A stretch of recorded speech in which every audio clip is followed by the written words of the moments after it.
اعوذ باللہ من الشیطان الرجیم بسم اللہ الرحمن الرحیم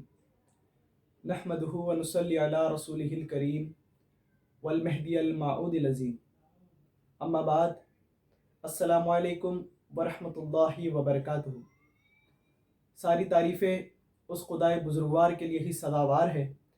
جس کے قبضے و قدرت میں تمام عالموں کا نظام ہے، جو تمام عالموں کا خالق اور مالک ہے، جس کے ایک اشارے پر آسمان پر بادل چھا جاتے ہیں، جس سے بارش ہوتی ہے اور زمین کو زرخیز کر دیتی ہے، اور ان سرسبز و شاداب زمین سے انسان اور حیوانات دونوں فیضیاب ہوتے ہیں۔ ہزاروں درود و سلام شافی محشر سرور کونین خاتم النبیین احمد مجتبیٰ محمد مصطفیٰ صلی اللہ علیہ وسلم پر، ہزاروں درود و سلام خلیفۃ اللہ معمور من اللہ داعی اللہ ہمسر رسول اللہ مبین کلام اللہ خاتم ولایت محمدیہ حضور میرا سید محمد جیون پوری مہدی موعود علیہ السلام پر۔ ہم نے اپنی پچھلی ویڈیو میں کہا تھا کہ یزید پلید کی بیعت سے امام حسین رضی اللہ تعالیٰ عنہ کے انکار سے لے کر عکس جمال مصطفیٰ کے کربلا کے سنگلاخ زمینوں پر شہادت کے واقعات کو ہم اپنی گفتگو کا حصہ بنائیں گے۔ دراصل واقع کربلا کے بعد اہل بیت اطہار کی فضیلت اور افضلیت کو کم کرنے کی کئی سازشیں کی گئی، اور یہ سازشیں صبح قیامت تک جاری رہیں گی، مگر افسوس کی بات تو یہ ہے کہ نبی کریم صلی اللہ علیہ وسلم کے نام لیوا، جن کے طفیل میں ہمیں دین ملا، جن کے طفیل میں ہمیں نماز ملی، جن کے طفیل میں ہمیں حج ملا، جن کے طفیل میں ہمیں زکوٰۃ ملی، اور سب سے بڑی بات تو یہ ہے کہ جنت کے ذریعے خدا کی رحمت اور دوزخ کے ذریعے خدا کے عذاب کا ہمیں پتہ چلا، ایسے نبی کے لخت جگر کو میدان کربلا میں 3 دن تک بھوکا اور پیاسا رکھ کر شہید کر دیا گیا۔ اتنا ہی نہیں بلکہ آپ کے سر مبارک کو نیزے پر رکھ کر شہر شہر گھوما گیا تاکہ مسلمانوں کے دل میں خوف اور دہشت پیدا کی جا سکے، مگر منشاء خداوندی تو کچھ اور ہی تھی۔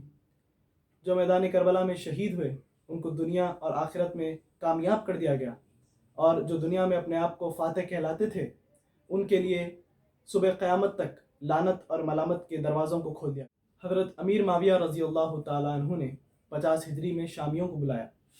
تاکہ ان کے بعد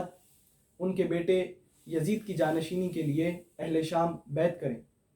حضرت امیر معاویہ رضی اللہ تعالیٰ عنہ ایسے پہلے شخص ہیں جنہوں نے اپنی حیات میں ہی اپنے بیٹے یزید کی جانشینی کے لیے بیعت کے حوالے سے یزید کو اپنا جانشین مقرر کر دیا تھا۔ ہم نے خلفائے راشدین رضی اللہ تعالیٰ عنہ کی سیرت مبارکہ پڑھی ہے، سنی بھی ہے، مگر ماضی میں ایسی مثال ہمیں کہیں نہیں ملتی۔ امیر معاویہ رضی اللہ تعالیٰ عنہ کو جب خلیفۃ المسلمین بنایا گیا تھا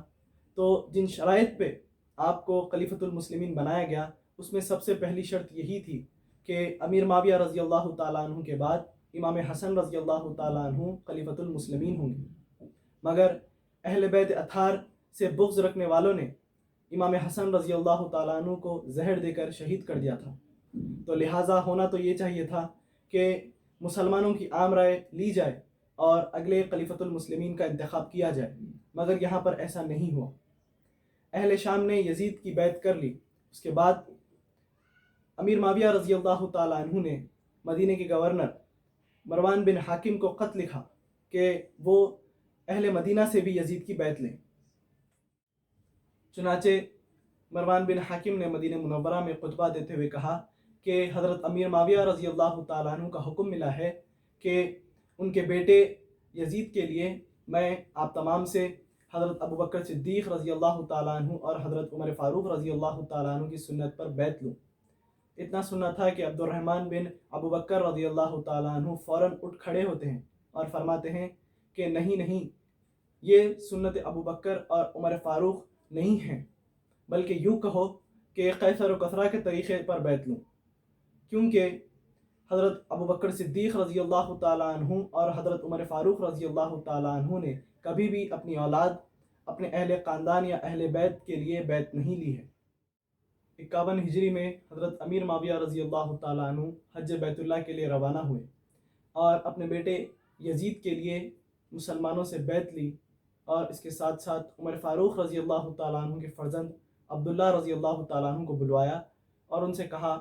کہ اے ابن عمر، تم تو یہ کہا کرتے تھے کہ جس روز مجھ پر کوئی امیر نہیں ہوگا اس روز مجھے چین نہیں آئے گا، اور آج تم معاملہ خلافت میں رکن اندازی ڈال رہے ہو۔ یہ سننے کے ساتھ ساتھ عبداللہ رضی اللہ تعالیٰ عنہ فوراً اٹھ کھڑے ہوئے اور ایک بصیرت افروز خطبہ دیا۔ حمد و نعت کے بعد عمر فاروق رضی اللہ تعالیٰ عنہ کے فرزند عبداللہ رضی اللہ تعالیٰ عنہ فرماتے ہیں کہ اے امیر، آپ کا فرزند یعنی یزید بہتر نہیں ہے۔ ابو بکر صدیق رضی اللہ تعالیٰ عنہ اور عمر فاروق رضی اللہ تعالیٰ عنہ نے کبھی بھی اپنی اولاد میں سے کسی کو ولی عہد مقرر نہیں کیا، بلکہ انہوں نے اس کا انتخاب مسلمانوں پر چھوڑ دیا تھا۔ بس آج بھی اگر وہ کسی کا انتخاب کریں تو میں اس کو قبول کر لوں گا۔ آپ مجھے اس بات سے ڈراتے ہیں کہ میں مسلمانوں میں رکن اندازی پیدا کرنے والا ہوں۔ بخدا میں مسلمانوں میں انتشار پیدا کرنے والا نہیں ہوں۔ اتنا کہہ کر ابن عمر رضی اللہ تعالیٰ عنہ وہاں سے روانہ ہو جاتے ہیں۔ اس کے بعد امیر معاویہ رضی اللہ تعالیٰ عنہ ابو بکر صدیق رضی اللہ تعالیٰ عنہ کے فرزند عبد الرحمن رضی اللہ تعالیٰ عنہ کو بلاتے ہیں۔ ان سے بھی وہی تمام باتیں کرتے ہیں جو عمر رضی اللہ تعالیٰ عنہ کے فرزند سے کی تھی۔ عبد الرحمن رضی اللہ تعالیٰ عنہ امیر معاویہ رضی اللہ تعالیٰ عنہ کی بات کو بیچ میں ہی کاٹ کر کہتے ہیں کہ کیا آپ کو ایسا لگتا ہے کہ ہم نے خلافت کے معاملے میں آپ کو اپنا وکیل مقرر کیا ہے؟ خدا کی قسم ہم نے آپ کو اپنا وکیل نہیں بنایا۔ خدا کی قسم ہم تو یہی چاہتے ہیں کہ خلافت کے معاملے میں تمام مسلمان جمع ہوں، آپس میں مشورہ کریں اور اپنے خلیفے کا انتخاب کریں، ورنہ میں آپ کو بتا ہی دیتا ہوں کہ تفرقہ اندازی کا بوجھ آپ کے کاندھوں پر ہوگا۔ تاریخ کے ان اوراق سے ایک بات تو صاف ظاہر ہوتی ہے کہ یزید کی بیعت سے نہ صرف خاندان اہل بیت اطہار بلکہ صحابی رسول صلی اللہ علیہ وسلم کے گھر والوں اور خاندان والوں نے بھی خلیفہ وقت کے منہ پر صاف انکار کر دیا تھا۔ خیر ایسے اور کئی واقعات ہیں جن کا ذکر کریں تو بات طویل ہو جائے گی، کیونکہ ہمارا مقصد امام حسین رضی اللہ تعالیٰ عنہ کی شہادت اور کربلا میں اہل بیت اطہار سے ہونے والے سلوک کے بارے میں آپ کو بتائیں۔ بہرکیف امیر معاویہ رضی اللہ تعالیٰ عنہ کی وفات کے بعد یزید کی تخت نشینی کا واقعہ پیش آیا۔ اس کے ساتھ ہی یزید کو اس بات کی فکر لاحق ہو گئی تھی کہ جن لوگوں نے اس کی بیعت نہیں کی ہے ان کو بیعت کرنے پر مجبور کیا جائے، اور اس نے اپنے اطراف کے ممالک میں اپنی بیعت کے لیے خطوط اور حکم نامے روانہ کیے۔ اسی سلسلے کی کڑی میں اس نے مدینہ کے عامل ولید بن عتبہ کو بھی ایک خط روانہ کیا۔ اس میں لکھا کہ ہر عام اوقات سے میری بیعت لی جائے، اور سب سے پہلے حسین بن علی، عبداللہ بن عمر اور عبد الرحمن بن ابو بکر سے بیعت لی جائے۔ جب تک وہ بیعت نہ کریں انہیں اپنے پاس سے جانے مت دینا، اور اگر وہ انکار کر دیں تو تشدد کا اختیار کرنے سے بھی گریز نہ کرنا اور انہیں مہلت نہ دینا۔ جب ولید کو یہ خط ملا وہ پریشان ہو گیا، اور پریشانی کے عالم میں مروان بن حاکم جو ولید سے پہلے مدینہ کا گورنر تھا اس کے پاس گیا اور اس کو تمام معاملے سے واقف کروایا۔ واضح رہے یہ وہی مروان بن حاکم ہے جس پر اللہ کے رسول صلی اللہ علیہ وسلم نے لعنت بھیجی ہے۔ اس کی پیدائش کے وقت خوشی کے موقع پر عربوں میں ایک مخصوص کھانا نوشی کے لیے رسول اللہ صلی اللہ علیہ وسلم کو بلایا گیا تھا، جس پر نبی کریم صلی اللہ علیہ وسلم نے فرمایا کہ یہ گرگٹ کا بیٹا گرگٹ ہے۔ اور تاریخ کی ایک اور دیگر اہم کتاب میں یہ بھی آیا ہے کہ یہ ملعون کا بیٹا ملعون ہے۔ بخاری، نسائی اور ابن ابی حاتم اپنی تفاسیر میں روایت فرماتے ہیں کہ بی بی عائشہ صدیقہ رضی اللہ تعالی عنہا فرماتی ہیں کہ رسول اللہ صلی اللہ علیہ وسلم نے مروان بن حاکم کے باپ پر لعنت فرمائی ہے، جب کہ وہ صلب بدر میں تھا تو وہ بھی اللہ کی لعنت کا حصہ پانے والوں میں ہوا ہے۔ مروان سے مشورے کے بعد ولید نے عبداللہ بن عمر بن عثمان نامی ایک نوعمر لڑکے کے ذریعے ان تینوں حضرات کو بلوا بھیجا۔ اس وقت یہ تینوں حضرات مسجد میں بیٹھے ہوئے تھے، اور اس غیر معمولی بات سے تینوں حضرات اس بات کی گہرائی تک پہنچے اور آپس میں بات کرنے لگے کہ ایسا معلوم ہوتا ہے کہ امیر معاویہ رضی اللہ تعالیٰ عنہ کا انتقال ہو گیا ہے اور ہمیں بیعت لینے کے لیے بلایا جا رہا ہے۔ امام حسین رضی اللہ تعالیٰ عنہ اپنے کچھ نوجوانوں کے ساتھ ان کے پاس پہنچے۔ امام حسین رضی اللہ تعالیٰ عنہ نے اپنے نوجوانوں سے ہدایت کی کہ تم سب دروازے کے پاس ہی کھڑے رہنا، اور ان سے کہا کہ اگر میں تمہیں آواز دوں یا پھر تمہیں ایسا لگے کہ میری آواز بلند ہو گئی ہے تو تم سب کے سب اندر چلے آنا، اور اگر ایسا نہیں ہوا تو تم سب میرے باہر آنے تک دروازے کے پاس ہی کھڑے رہنا۔ یہ کہہ کر امام حسین رضی اللہ تعالیٰ عنہ اندر چلے گئے۔ امام حسین رضی اللہ تعالیٰ عنہ جیسے ہی اندر تشریف لے گئے، ولید نے امیر معاویہ رضی اللہ تعالیٰ عنہ کی موت کی خبر سنائی اور آپ سے بیعت کے لیے کہا، جس پر امام حسین رضی اللہ تعالیٰ عنہ نے ان للہ و انا الیہ راجعون پڑھا اور فرمایا کہ میرے جیسے کے لیے چھپ کر بیعت لینا صحیح نہیں ہے، یہ غیر مناسب ہے۔ اتنا سننے کے بعد ولید نے امام حسین رضی اللہ تعالیٰ عنہ سے کہا کہ ٹھیک ہے، آپ تشریف لے جا سکتے ہیں۔ امام حسین رضی اللہ تعالیٰ عنہ اٹھ کھڑے ہوئے اور وہاں سے تشریف لے جانے لگے۔ اتنے میں مروان نے ولید سے کہا کہ انہیں جانے مت دو، ان سے بیعت لو، اگر یہ یہاں سے چلے گئے تو پھر تمہارے قابو میں نہیں آئیں گے، اور اگر یہ منع کرتے ہیں تو ان کا قتل کر دو۔ جس پر امام حسین رضی اللہ تعالیٰ عنہ رک گئے اور پلٹ کے کہنے لگے کہ تو کیا میرا قتل کرے گا اور یہ کیا کرے گی؟